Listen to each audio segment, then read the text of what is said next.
السلام علیکم. د لقمان حکیم او د افلاطون یو څو اقوال درته شعرونو په ژبه کې وایم. وایي په مجلس کې ټوسکېدل ښکلی کار نه دی. په مجلس کې ټوسکېدل ښکلی کار نه دی او په تیارو کې ګرځېدل ښکلی کار نه دی. او د کور د پلار نیکه وي نو هم خیال کړه، وخت بې وخته ورته تلل ښکلی کار نه دی. او زنانه به وي همیش په کور دننه، زنانه به وي همیش کور کې دننه، هیڅ بې هیڅ بهر ته تلل ښکلی کار نه دی. او چې د کلي په کوڅو باندې تېرېږي، چې د کلي په کوڅو باندې تېرېږي نو د بل ورته ودرېدل ښکلی کار نه دی. او پټ پناه ځای کې مجلس کوه حیا کې، پټ پناه ځای کې مجلس کوه حیا کې، په کوڅو کې کېناستل ښکلی کار نه دی. او پوزه پټه چېرته پټ ځای کې صفا کا، پوزه پټه چېرته پټ ځای کې صفا کا، او خلکو مخکې سوړول ښکلی کار نه دی. او د کدو او کریلې جنګونه پرېږده، د کدو او کریلې جنګونه پرېږده، وخت په دې ځای کول ښکلی کار نه دی. او چینګه خوله باندې هر شی د هر چا غواړي، چینګه خوله باندې هر شی د هر چا غواړي، سوال د هر چا نه کول ښکلی کار نه دی.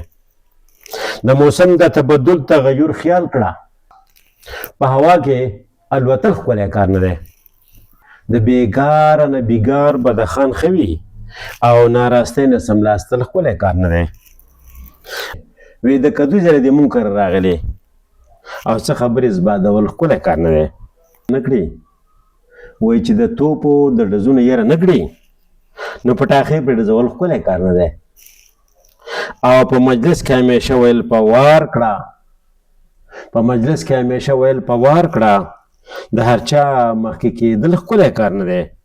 لکه شمع غوندې سوځه رڼا ورکړه او په تیارو کې پټېدل ښکلی کار نه دی. او دا ذره ذره چې یو شي غر ترې جوړ شي، دا ذره ذره چې یو شي غر ترې جوړ شي، او لکه خاشه ورکېدل ښکلی کار نه دی. او چې د پوهه رنګ هنر مال اواز نه وي، چې د پوهه رنګ هنر مال و زر نه وي نو په سفر باندې وتل ښکلی کار نه دی. رڼا ورځې ته چې شپه وایي بېوقوف دي، رڼا ورځې ته چې شپه وایي بېوقوف دي. انوار په ګوته پټول ښکلی کار نه دی. اصلاح اوښکو باندې خپل ګلشن سیراب کړه، او وچ په وچه جوړېدل ښکلی کار نه دی، او وچ په وچه جوړېدل ښکلی کار نه دی. السلام.